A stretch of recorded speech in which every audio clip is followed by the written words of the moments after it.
Hey everyone, having some technical difficulties this morning. No internet at my house, so just hopping on my phone and we're just gonna make do with me holding the phone. I don't know if I'll be able to see chat or not, but I've got a lot of questions to answer, so we'll get to those. I did my whipped coffee this morning. Have any of you guys tried that yet? And it's all blended now. It was perfect when I made it and it was all separated out, but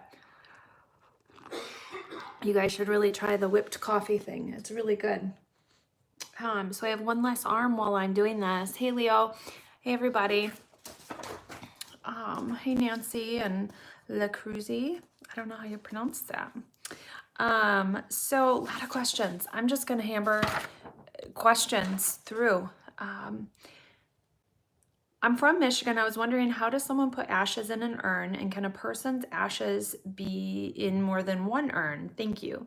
Yes, so it doesn't really matter which state. You can choose any urn, a number of urns, plastic baggies, film canisters, whatever you want to place someone's cremated remains in for burial. So there's nothing that's really dictating, hey Charlie, what you're putting your cremated remains in after the cremation. So the sky's the limit for you when it comes to that. Good morning, everyone. Hey from the UK, here's my question. When my granddad died, we saw him in the funeral home a week later, maybe 2. Would he have been embalmed? And also, when I saw him in his coffin, I wasn't really happy with how he looked. His mouth looked like he had no teeth in and looked like his lips were drawn back too much. Should I have said anything, or could this have been fixed? Well, as I have found in England, people are not always embalmed. And so he just may have been in cold storage for those 2 weeks without embalming, and they may have just closed his mouth. They may not have had dental replacements like we have here, the mouth former. So it's really going to depend on what they had available, what area of the country and such. You can always ask, always say, hey, is there anything we can do about, yeah, Chris, you did. We can do about how my loved one looks. Unless you ask, you don't know.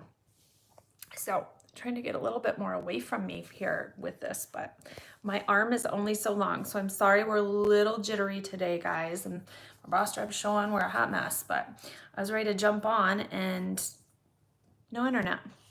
So we're just doing it. We're making it work. Someone had popped up the question, I think it was Leo, if it's the same legality to do removal of cremated remains from a cemetery. You're still going to need some paperwork filed as to why you're digging up cremated remains. So I don't believe, I've never done a disinterment of cremated remains. You're going to make me go find some laws as to what needs to be done. So I'm going to check into that. I don't think that you have to get the health department and everybody involved like you would with a burial, like a full burial disinterment. So I'll have to check on that. I honestly don't know the for sure answer.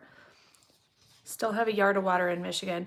Yeah, Michigan is really flooded right now, guys. There's a huge dam that is breaking open and flooding out some people's homes. It's really bad, really, really bad. So bye, Amanda. Have a good day at work. So there's a lot going on here with water in Michigan. Is there a protocol to bury cremated remains in a casket with someone? My aunt died some years ago, and my oldest aunt said if no one wants the remains to bury with them, with her. Thomas from Indiana. So the long and short of it, so burial of cremated remains in a casket, the cemetery may charge you more. They may charge you for like 2 burials at once, essentially. And I know it doesn't sound like it should be fair because you're only digging one hole, but they also are, you're kind of trying to get them to do the work for 2 burials at one time without paying for it. So there may be more charges. There's some people that are like, if they don't know, it doesn't hurt them. So they don't let the cemetery know the person's buried there, but records are good. It's good to know where somebody's at. 5 years down the road when maybe the family's all changed up and they're like, what happened to Aunt Millie? Like, where are her cremated remains? They don't go on this huge, long, exhaustive look for her because they know where she's at. So I'm sorry, guys, but I don't think top chat. Yeah, all the chats are going so fast that I can't see them because of the view on my phone. And I'm really sorry. So I'll have to answer questions that you're posting in another video. Maybe I'll save those. I'm going to be skipping next week live chats. I'm just gonna take a little time and step away and kind of focus on home for a minute, and there'll still be videos posting, but I'm gonna just kind of step away from doing as much email and things for the next week and a half or so. Just taking a moment for me. I've been watching your videos and Coffee with Kari. They've helped me tremendously in deciding my end of life wishes. Something I struggle with is autopsy. I do not want one beyond maybe blood work. If I'm gone and I am gone and nothing can change that, I see it as unnecessary desecration. Do not want to be cut up like that. Can this wish be honored? Well, if it's a normal, like a non, if it's a natural death, how can I talk today? If it's a natural death, then you shouldn't need to have an autopsy. When you're going to need an autopsy, if it's an unnatural death, if it looks like it's possible homicide, suicide, something like that, that is when you're going to then need an autopsy. And if the state says you're having one, or the county, then you're having one. If they need to investigate the death, then they're going to do it. Unless there's very strict religious reasons, they may take that into account and do as limited invasive autopsy as they can. But I've not heard very often that a family could kind of get in the way of that. It's, if it's necessary, then it's something that's necessary. It's not something that happens with every individual, though. Let's see. I was watching some of your videos on mortuary science. I've been learning and possibly want to attend mortuary school for a long time. I've wanted this.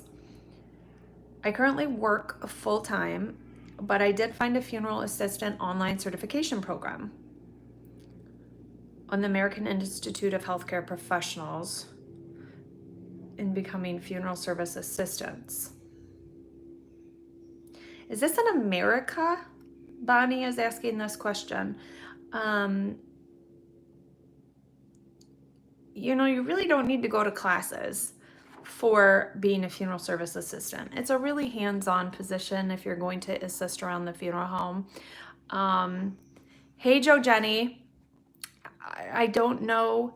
I've never heard of that program. I've never heard of that certification. I don't know how it would benefit you. I would have to look into it. It's not going to help you get a license because if it's not an accredited school from the national board, it's really not helping you. So I don't know that you need that special. If you came into work for me, I don't know that having that certification would do anything for me in terms of weighting whether I hired you or not. I guess it would show me your determination and your commitment to the job and the position and such, but I don't know what you're learning in that school. I don't know what they're teaching you, and I'm going to want you trained how I want you to be assisting me, I guess, if you're working for me. I am in Michigan, Joe Jenny. Where are you?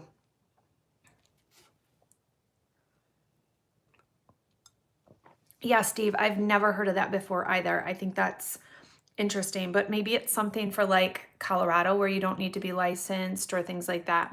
Awesome. You're in Massachusetts. Okay. Hey, Mac. Did you ever hear of Dr. Kloss from Hot Springs, Arkansas? I did not. I'll have to see who Dr. Kloss is. If you work in a funeral home office, are you ever required to help out with the body? No, you don't. There's some places where your position may become a little more fluid and they may say, hey, can you help me move the casket? Hey, can you carry in the flowers? Hey, can you do this? It depends on how large your funeral home is and how compartmentalized the positions are, that maybe you'll be asked to help with those things at some point. So It just depends on the funeral home and your comfort level. And I know people who have started working in the office and they're doing kind of everything at the end, and just, really comfortable with things. But I know there's people who are not comfortable even looking into the preparation room, let alone going near the dead people. And I know people that do that as well. So it's kind of all full spectrum. Somebody just asked if you can work around the deceased if you have a felony. You do, to go to mortuary school, you do have to have a clean record. Just like any position, as long as it doesn't have to do with kind of what it is, you're gonna have to divulge what it is to the employer, and it's up to them to decide. If you have like a history of necrophilia or something, you're not getting a job at a funeral home. But it just depends on what your crime, I guess, is, and the communication with the employer about it. This lady Bonnie also said, I have a Bachelor of Science in Applied Psychology, and I've done some graduate work in counseling. My current job is an admin type position.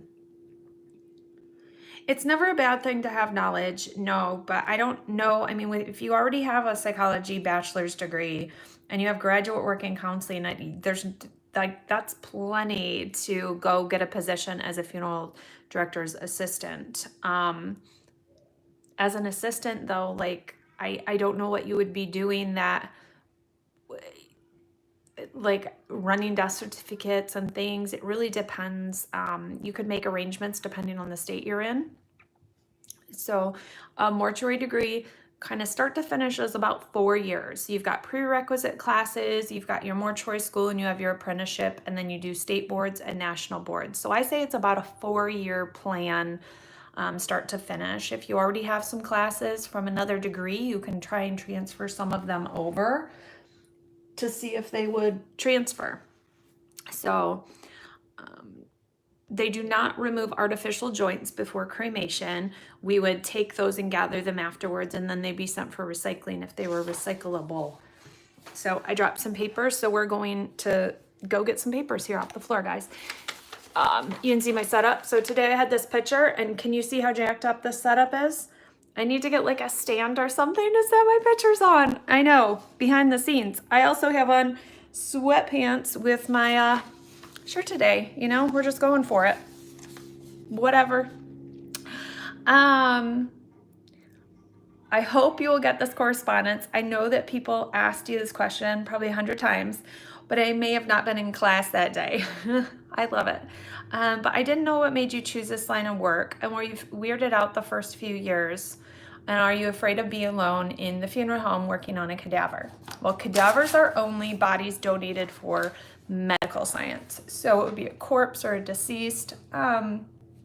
I started working in the funeral home when I was in high school as a job, and over time just kept gravitating back towards that during the summers and part-time work and everything, and it just became my home. It became what I wanted to do, where I wanted to be, where I was most comfortable. And so here I am a million years later. So that was when I was 16. So that was 25 years ago. I started working in the funeral home. So I'm 41, doing the math here.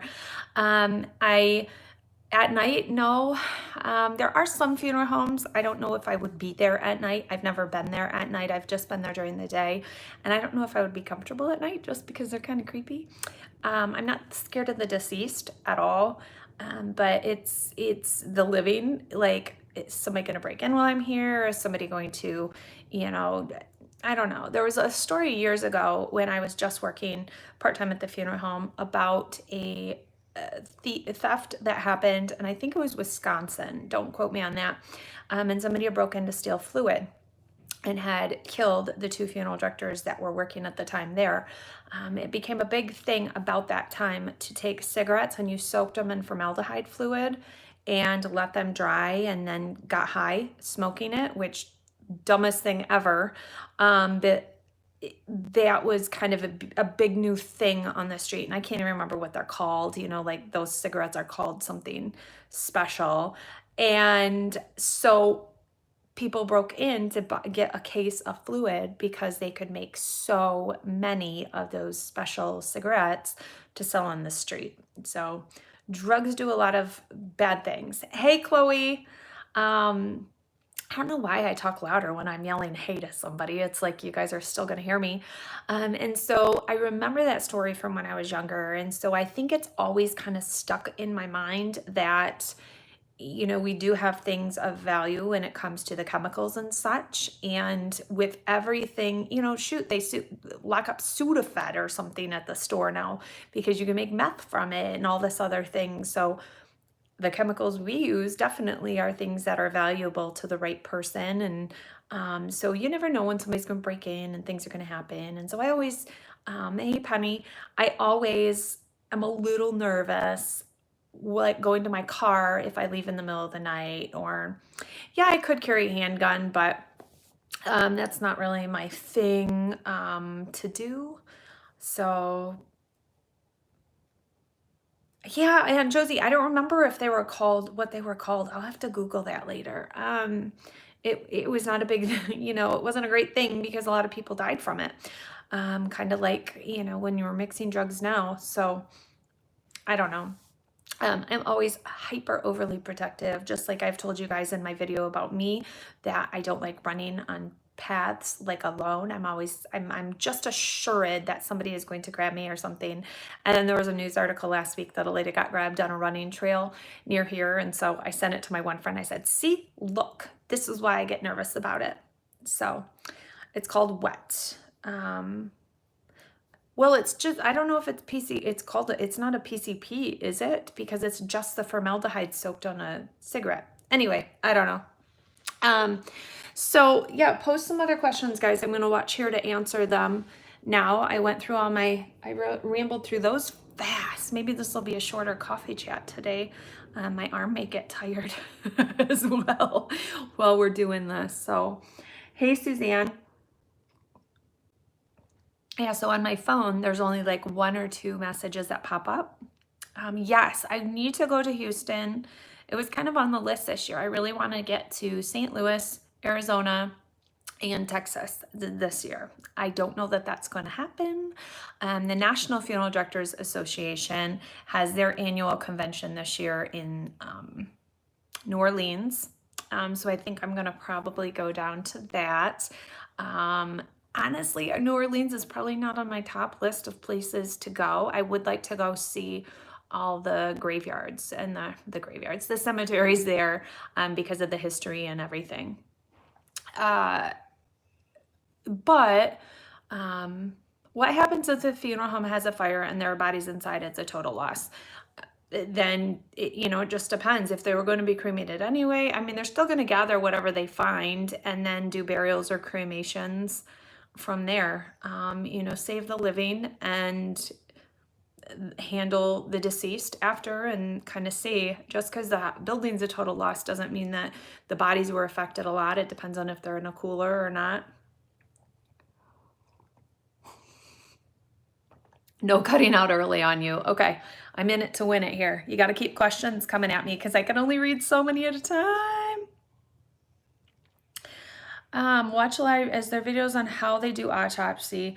No, because it's not to do with the funeral home, but there are lots of videos on autopsies on YouTube and everything if you want to see. So it's pretty simplistic in just the kind of format. They make a Y incision, they open the cranium, and they take out every internal organ. They weigh it. They take a little sample of it to send away for testing, and they measure everything. They look at what was in the intestine tract. They test that so they know the person's last food and everything. All of that would be on the autopsy report. You have to talk to the medical examiner pathologist for a copy of that if you're the immediate next of kin. So there's going to be way more information than you've ever wanted on it. But if there's a hereditary illness or something like that, then it is really good information to have. So I know there's an Instagram guy, I want to say a pathologist in Chicago that does a lot of autopsy posting and things. So no, So the thing with the COVID-19, it's been around for a while, so more than likely we've all handled somebody who has died from it. So I have not been at the funeral home a lot because I'm a freelance funeral director. And so as staff is cut and everybody's consolidating to one facility, things are being done online, I have not been in the funeral home much at all. So I haven't had a lot of exposure, which is I'm thankful for. So that's why I bring you stories from a lot of other people that are kind of frontline and doing it. And I'm hearing stories, hundreds of stories every week from funeral directors that are kind of in it to win it and doing it and what they're encountering and a lot of things. So a lot going on. Hey, from Dallas, Texas. That's the thing about Texas. Let me just throw this out here. I really want to go and visit Texas. It's so darn big, guys. There's so many big cities, so it's hard to pick which one because there's a lot of videos I can do in every one of the cities. It's tricky. Yeah, the interview with Jim was great, and I have a second interview with him about funerals, but I'm trying to do 2 individuals per video, and I'm waiting on a couple people who can free up some time to do a second frontline interview about how they're doing funerals. My sister had an autopsy, and during the funeral she started to leak. Like from her head, her chest. Where did she start leaking from? So freelance means that I am not on staff at any one funeral home. It's kind of like a trade embalmer, but on the front side. So I would go between different funeral homes, and either I cover the funeral home while someone takes a leave of absence or like a vacation or whatever. Think of these small town places that have just maybe husband, wife, or just maybe one funeral director or something. That how are they going to go on vacation? They need somebody to come in. So yeah, call the coroner that was on duty or the medical examiner and request a copy of it. And so I will go in and I will cover if people go on vacation, or I will cover for a day, or if they are really busy, I'll come and cover gravesides to make them legal or meet with families. It just really depends what it is. I have one funeral home that I work part-time at as a contract worker for them, just because they need some extra help, like 1 or 2 days a week, always. And so I usually am there. And then I have a couple other places I'll cover for. The trade embalming, kind of hit or miss. It depends. You may all of a sudden get a bunch of calls, and you might not get called for a couple months, depending how many clients you have. I don't have a lot of trade embalming clients right now. It kind of comes and goes. So I really love the freelance funeral directing because I kind of control a lot of what goes on with me, which is really nice. So I enjoy it. Do you have find family, want discount, free services? No, not with funeral stuff. People will call me if maybe they have somebody that, like, hey, my sister's in-law died, like they have this question or that question. They'll call me with questions, but nobody asking for discounts and things. Like, this isn't a used car salesman business. Prices are prices. Are you really negotiating the lowest price for your mom? Like, didn't you kind of love her the most in the world? Like, why are you trying to negotiate the cheapest price for, cremating your mom or getting your mom in a hole, or however it's phrased to us? Because I've heard about it all, it feels like, at this point. But I always thought that was like just cheapening somebody's loved one if you're like really trying to use cars salesman the thing. Shoot, you guys are posting questions and they disappear on me too fast. I'll have to see if my internet's up and working at home. If there's a homicide investigation, would embalming and burial be required versus cremation in case they want to re-autopsy? No, if the case is closed, then it's closed and the person can be cremated. If they have samples of everything they need to sample, then cremation can take place. If they're not done with the individual, then they won't authorize it. How would it work if you needed to send a loved one to another country after a funeral? Thanks for the love, Scorpio Queen. So you would just, you would repatriate the individual back to their country. Every country has different laws, whether they need to be embalmed, what kind of box they need to be in. Sometimes they have to be in a welded, closed, sealed box. Sometimes they have to be packed in dry ice. So you have to work with consulates and get permits. Copies of passports have to go along. So every country has its own rules and regulations. But that's what we do. Like a lot of our first calls will be to consulates to work with them, to have kind of boots on the ground as to how to do. So how to do it. Ricky Nichols, I get that question. Yeah, because you cut hair. So, there's people that are gonna barter and they're going to want a deal from you, but not when it comes to funeral homes usually. Yeah, guys, my internet's shot today. I don't know what's going on. So I've got just a couple more minutes. I got landscapers outside ready to deliver some sand to a sandbox for my daughters today too. So they're graciously waiting so I could quick do a video because I didn't know they were coming. Well, does carbon dioxide preserve a human deceased? No, it does not. It doesn't preserve them. So, you ever have families who just showed up with their deceased without notifying the coroner accidents to retrieve bodies? I have one time. So we were working, this happened a while ago. There's a lot of the lakes by us have little islands in the middle, and the gentleman lived out on the island. And the sons had gone to visit him and he was dead. So they retrieved him from the island. I want to say it was winter. So they brought him across the lake. I'm trying to remember if they had to put him on a boat or if they put him on a sled. This is really long time ago. This is right at the beginning. And put him in the back of the pickup truck, covered him up with a tarp, and drove to the funeral home. So they showed up and said, Dad's outside. And we were like, oh, okay. So we brought him in. We did call the medical examiner, and he had so many pre-existing conditions that they deemed it a natural death, and they didn't do anything following. But it did kind of catch us off guard, like, oh, Dad's outside, huh? Let's go get him, I guess. It doesn't happen often, but I have heard some stories of people who maybe were driving back from, kind of that, you think it's a wives' tale, not a wives' tale, but like whatever, like a story just gets told where somebody dies on a road trip and they don't want to deal with it while they're going, so they just keep driving until they get home and then they call somebody. And it does happen. I mean, who wants to be driving from Florida back to Michigan as the snowbirds do, and they look back and grandma's dead in Tennessee, and they don't want to have to stop, so they just keep driving with her?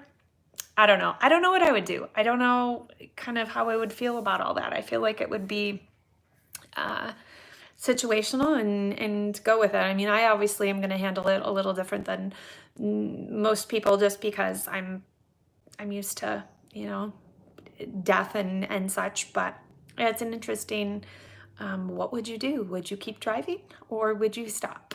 So, well, I'm going to throw a question at you guys. I'll take a quick poll. So working on just changing the name of the channel, everything got too, I think, wordy when we tried to get into describing too much. So what do you think of these names? So we got like 3 choices. So Kari Northey, the Mortician, or how about Kari the Mortician, just plain and simple, Kari the Mortician, or Kari Mortuary. I feel like I would have to have a song to go along with Kari Mortuary. Or is that just too kind of giggly? It makes me want to giggle a little bit. What do you guys think of those 3 names? Let me know what you think. So again, next week, no live videos. This Friday, no live videos. I'm taking a few days off. I've been doing a lot of filming with people from different states and have been really enjoying it, but it does take up a bit of time. And you know what? It takes up a lot of energy too.